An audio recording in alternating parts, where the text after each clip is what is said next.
अब आगे चलो।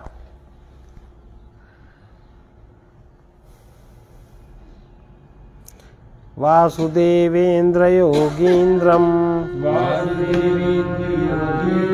नत्वा ज्ञानप्रदं गुरुं मुमुक्षूणां हितार्थाय तत्त्वबोधो विधीयते।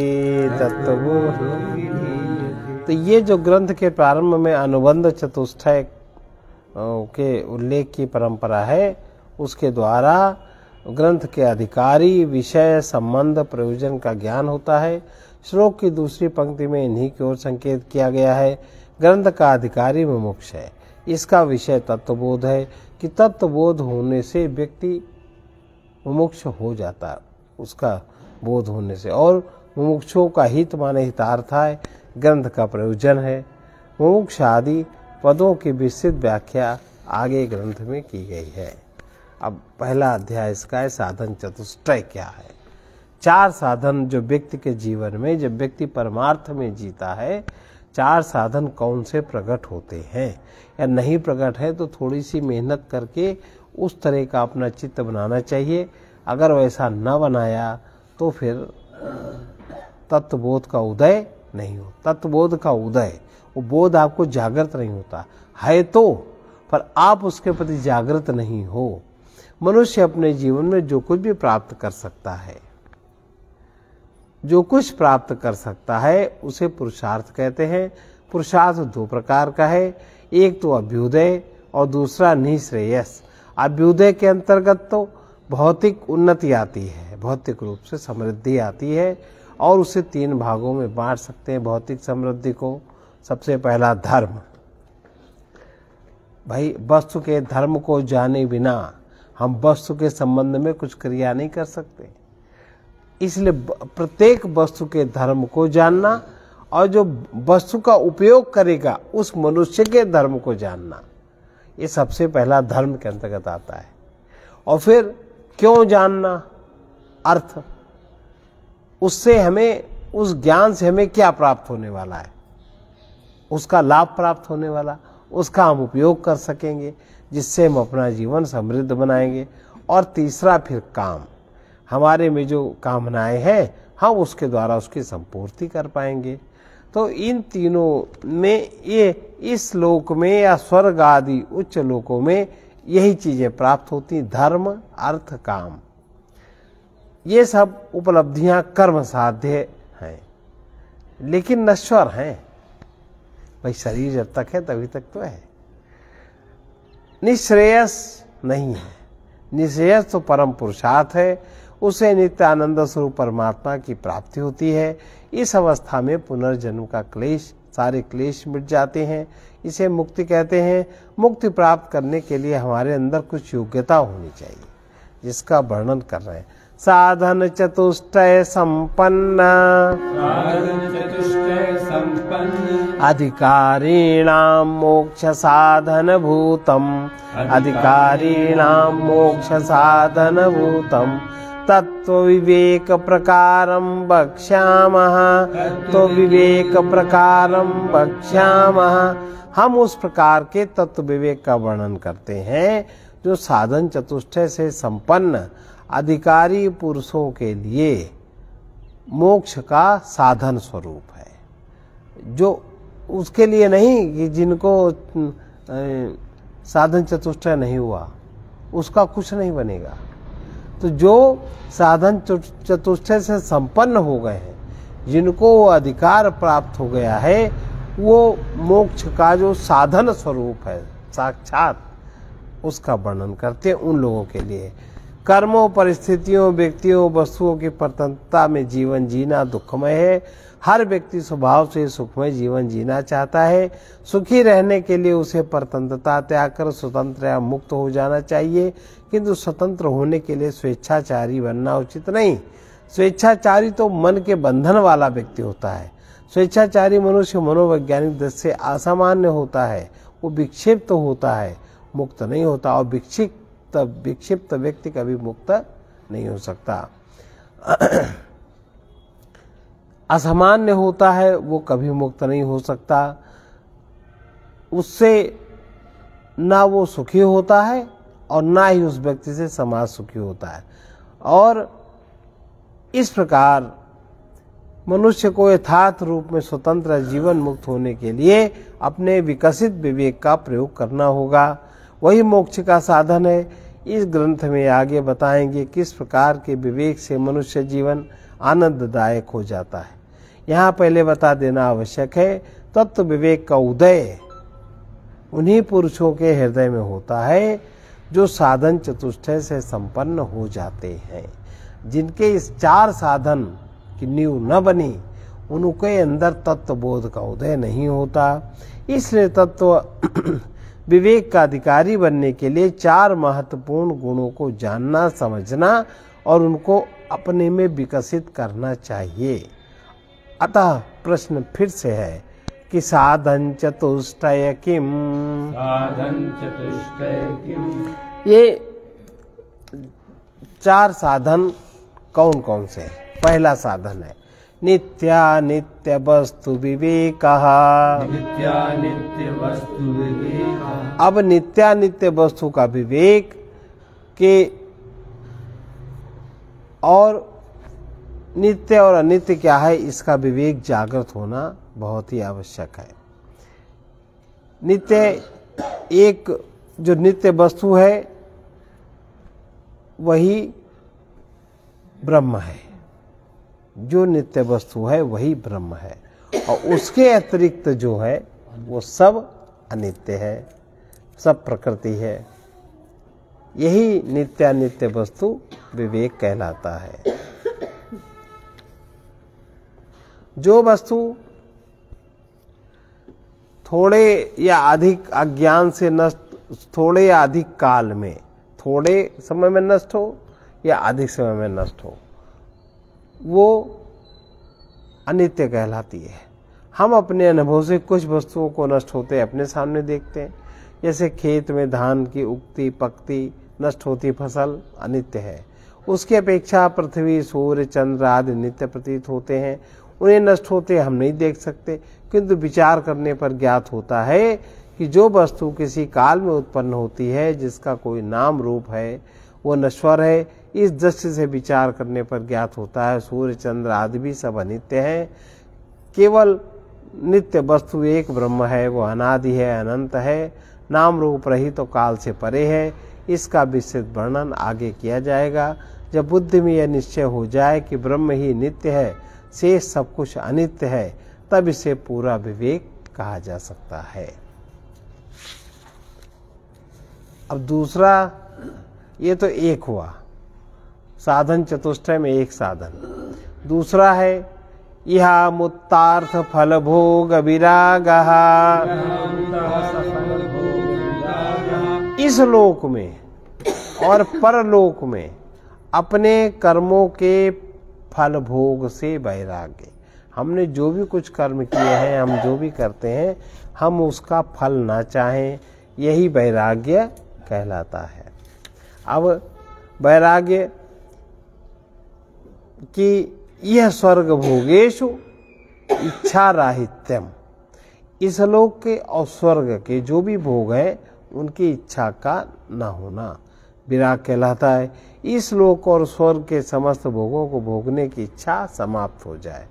नित्यानित्य वस्तु का विवेक होने पर हम स्वतः नित्य वस्तु के प्रति प्रेम और अनित्य वस्तु के प्रति हे अथवा त्याग बुद्धि उत्पन्न होने का अनुभव करते हैं। ब्रह्म के अतिरिक्त इस लोक की सभी वस्तुएं अनित्य हैं और उसी प्रकार स्वर्ग आदि उच्च लोकों की वस्तुओं से मिलने वाले सुख भी अनित्य हैं और उसके साथ दुख भी मिला है। इसलिए उनसे सुख की आशा त्याग देना वैराग। वस्तु से, व्यक्ति से सुख की आशा का त्याग देना वैराग कहलाता है। राग से बंधन बढ़ता है, राग बांधने वाला है, उसके साथ द्वेष होता है और वैराग्य के साथ मुक्ति होती है, मोक्ष होता है। विरक्त होने पर ही हम नित्य वस्तु ब्रह्म को प्राप्त करने के लिए आगे बढ़ सकते हैं। अगर हम विरक्त नहीं हैं तो हम राग और द्वेष के चक्कर में हमारा मन फंसा रहेगा और राग से हमारी आसक्ति बनेगी, आसक्ति से ममता बनेगी, ममता से कामना बनेगी, कामना से हम उसी ओर प्रेरित होंगे। तो ये बहुत लंबा पथ है। इसलिए हमें वैराग्यवान होना चाहिए। ये दूसरा साधन बताया। तीसरा साधन क्या है? समाधि छठ संपत्ति मुमुक्षुत्वम चेति। समाधि छठ मुमुक्षुत्वम, समाधि छठ संपत्ति मुमुक्षुत्वम चेति। समाधि संपत्ति मुमुक्षुत्वम चेति समाधि। अब समाधि, शम दम तितिक्षा, छठ संपत्ति माने 6 चीजें हैं। शम दम तितिक्षा और प्रति श्रद्धा समाधान, ये 6 चीजें हैं। तो समाधि साधन संपत्ति का, समाधि साधन संपत्ति क्या है? शमो, अभी क्या है? क्या है? शम दम उपरत तितिक्षा श्रद्धा समाधान, ये 6 साधन है। शम दम उपरत तितिक्षा श्रद्धा और समाधान, ये 6 साधन है। सम दम साधन संपत्ति, ये 6 छठ संपत्तियां हैं। सम आदि 6 गुण आध्यात्मिक साधक की वो संपत्ति है जिसके बल से वो अनित्य जगत से उसको विरक्ति प्राप्त होती है और वो नित्य तत्व की ओर अग्रसर होता है। इनके द्वारा उसका व्यक्तित्व संगठित और सशक्त बनता है। आत्मबल उसका जागृत होता है, बुद्धि बल उसका बढ़ता है, मनोबल संयत होता है, इंद्रिय बल नमित होता है और बुद्धि बल बढ़ता, आत्मबल बढ़ता है। उनका व्यक्तित्व संगठित और सशक्त बनता है। उसमें अपने पर आत्मविश्वास जागृत होता है। शमः का, शम किसे कहते हैं? शम है मनोनिग्रह। मनोनिग्रह का, मन में उठने वाली कामनाएं उनको देखना, उनकी पूर्ति न करना। शम क्या है? मन के ऊपर नियंत्रण। इससे मन के ऊपर नियंत्रण प्राप्त होता है। मन विषयों की ओर स्वाभाविक रूप से भागता है, उन्हीं का चिंतन करता है। वो संवेगों से निरंतर विक्षुब्ध हो जाता है। ऐसा मन सूक्ष्म वस्तु का चिंतन नहीं कर सकता, इसलिए इसे विचार पूर्वक नियंत्रण में लाने का प्रयास किया जाता है। इसमें सफलता मिलने पर मन अपने वश में हो जाता है। तब उसे हम जहां भी लगाना चाहते हैं वो लगकर अपना काम करता, तब मन हमारा सहायक बन जाता। दमा का, चक्षुरादि बाह्येंद्रिया निग्रह, जो हमारी पंच ज्ञानेंद्रियां हैं, चक्षु आदि बाह्य इंद्रियों का निग्रह करना दमन है, दम है। इंद्रियां 2 प्रकार की, ज्ञानेंद्रियां और कर्मेंद्रियां। पहली से विषयों का ज्ञान होता है और दूसरे कर्मेंद्रियों से उन विषयों को प्राप्त हम करते हैं। कर्मेंद्रियों से तो उनका ज्ञान करते हैं, ज्ञानेंद्रियों से उनका ज्ञान होता है और फिर 5 कर्मेंद्रियां हमें उस विषय को प्राप्त करने में सहायता करती हैं। जब इंद्रियां स्वतंत्र होकर विषयों में विचरण नहीं करती, वे मन के वश में रहती हैं, तो इन्हें दम कहते हैं। यदि पहले शम का अभ्यास हो जाता है तो इंद्रियों का दमन करने में सहज सफलता मिल जाती है। इसके विपरीत यदि इंद्रिय निग्रह में कुछ सफलता मिल जाती है तो वो मन के निग्रह में, इंद्रिय निग्रह की सफलता होने पर मन के निग्रह में भी सफलता मिलती है। उपरमः का, स्वधर्मानुष्ठान। अब उपरामता क्या है? उपरामता माने भाग जाना नहीं है। स्वधर्मानुष्ठान में वह, अपने धर्म का अनुष्ठान ही उपरामता है। अपने धर्म से कहीं च्युत न होना, किसी इंद्रिय धर्म में न फंसना, विचार पूर्वक जीवन जीना। हम सबके अपने कुछ न कुछ कर्तव्य हैं। अपने प्रति भी कर्तव्य है। हमारा जिस परिवार में जन्म हुआ, हम जहाँ से धन अर्जन करते हैं, जहाँ पर भी हम खड़े होते हैं, उसके प्रति हमारे कुछ न कुछ कर्तव्य है।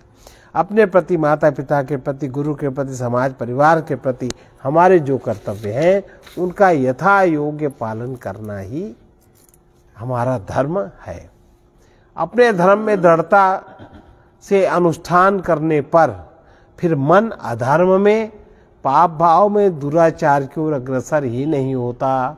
मन दुराचार की ओर अग्रसर न हो, मन द्वेषादि की ओर अग्रसर न हो, मन निंदा कटुता आदि की ओर, जितने भी कुप्रवृत्तियों की ओर मन अग्रसर न हो, यही उपरामता है।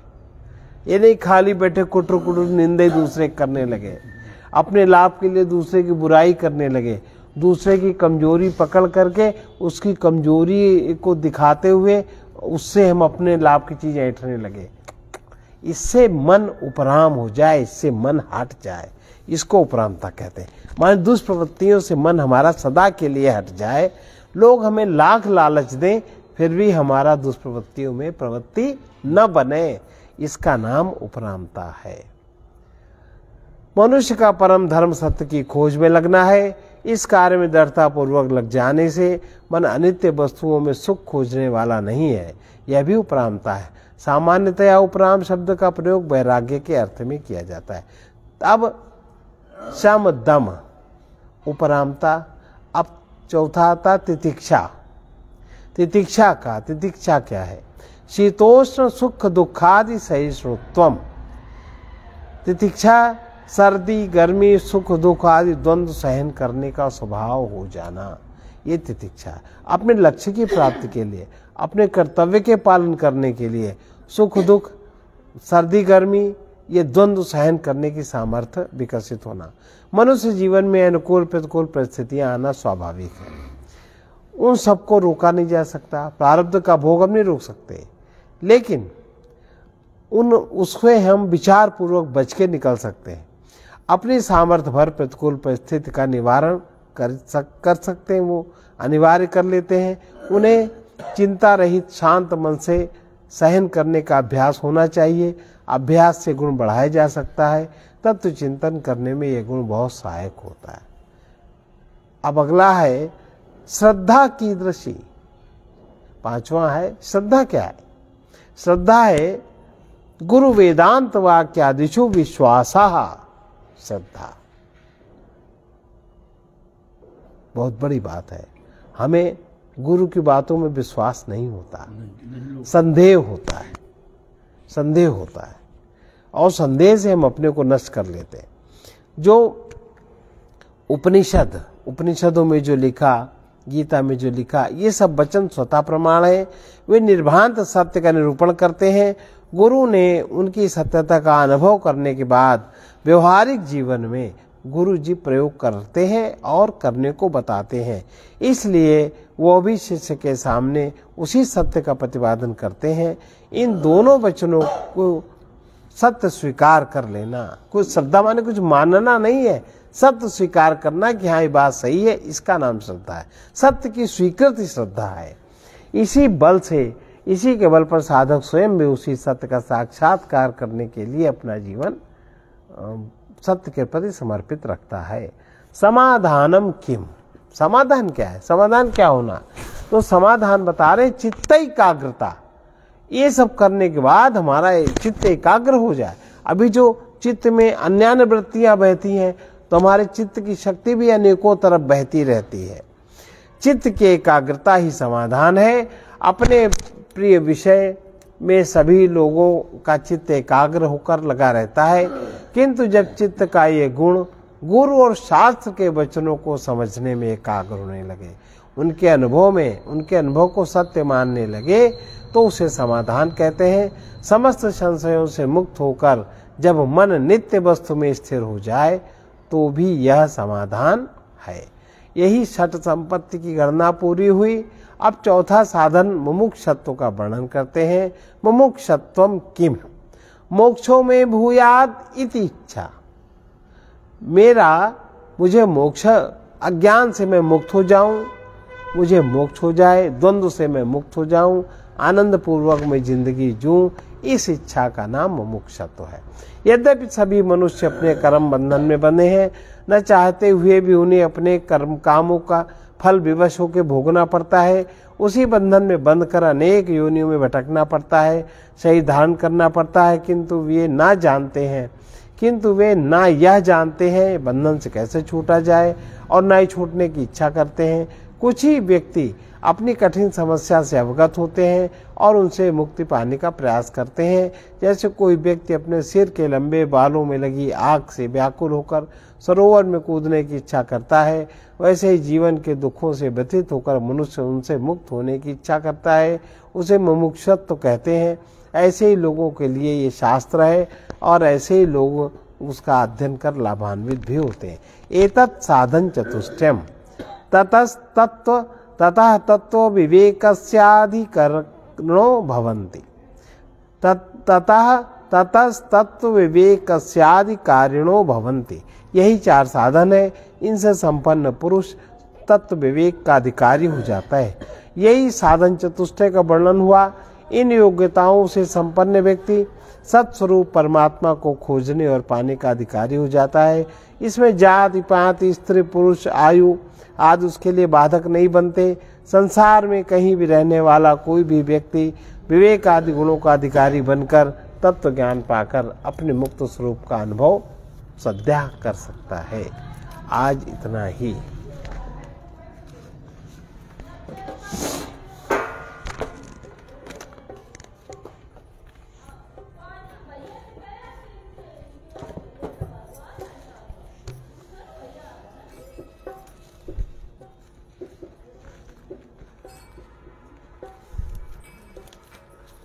शुभ अवसर है तो ये है, शुभ अवसर है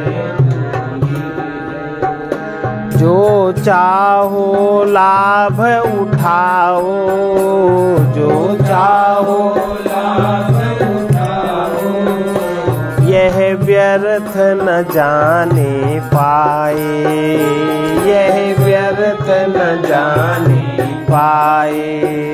निज को निर्दोष बनाओ, निज को निर्दोष बनाओ। शुभ अवसर है तो यह है, शुभ अवसर है तो यह है। सत्संगति से गति मिलती, सत्संगति से गति मिलती। हित कर पुनीत मति मिलती, हित कर पुनीत मति मिलती। सद्गुरु विवेक मिल जाता, सद्गुरु विवेक मिल जाता। उसको न कहीं ठुकराओ, उसको न कहीं ठुकराओ। यह व्यर्थ न जाने पाए, यह व्यर्थ न जाने पाए। निज को निर्दोष बनाओ, निज को निर्दोष बनाओ। शुभ अवसर है तो यह है, शुभ अवसर है तो यह है। दुख से न डरो जीवन में, दुख से न डरो जीवन में। प्रभु का आश्रय धर मन में, प्रभु का आश्रय धर मन में। जो कर न सके थे अब तक, जो कर न सके थे अब तक, वो भी करके दिखलाओ, वो भी करके दिखलाओ। निज को निर्दोष बनाओ, निज को निर्दोष बनाओ। शुभ अवसर है तो ये है, शुभ अवसर है तो ये है। जग के इन संयोगों में, जग के इन संयोगों में। तुम रमो न प्रिय भोगों में, तुम रमो न प्रिय भोगों में। तज कर वियोग का भय अब, तज कर वियोग का भय अब। नित योग गीत तुम गाओ, नित योग गीत तुम गाओ। यह व्यर्थ न जाने पाए, यह व्यर्थ न जाने पाए। निज को निर्दोष बनाओ, निज को निर्दोष बनाओ। शुभ अवसर है तो ये है,